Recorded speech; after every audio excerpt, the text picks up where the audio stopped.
So, I finally allowed myself a full autistic meltdown.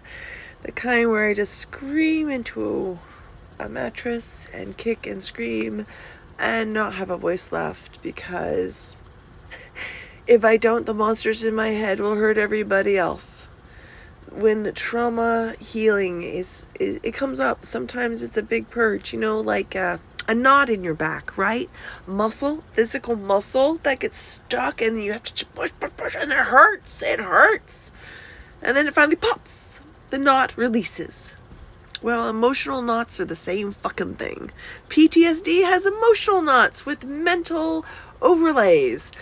And it's one of those, like, if you push the button of a memory, every freaking memory that was ever recorded like that memory, like, imagine your favorite song, and you went to YouTube and you put, my favorite song is A Tale as Old as Time, and you came up with 50 different versions of that song, right? But the one particular one you're looking for had a certain singer, had a certain vibe, but you have to listen to all 50 to get to it. Now, that's the level of trying to process through my emotions to get to the other side. So I have all these mechanisms. So I tend to be circumspect about asking for help. Very fucking circumspect. I have been raised with people who saw asking for help as a weakness, or to use that vulnerability against them. I'm one of those who absolutely learned that technique. I'm vicious. I have been vicious. I have been a vicious rogue. I will stab you in the soul, my friend. I will also hopefully activate you and show you you're worthwhile. So my shadow today was the first person to really say, hey, I'm strong enough to handle this now.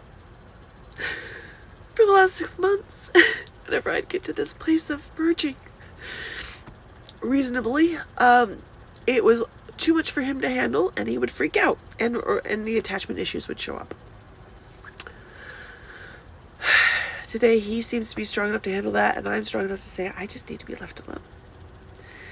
Now, what depression does, and all of the little things in my head, it goes, by the way, did you notice in your trailer, those joints look like maybe you have water leaking? I know you're upset, but did you know that there's problems over here? That's that overlaying brain that won't stop. Those are those ruminated thoughts that won't shut up. So I'm going to go worship at my queen cannabis, the bong, to meditate, to come back to the moment, because that's all we can do. Feel, expand, purge, release, and accept, and then calm down and try again.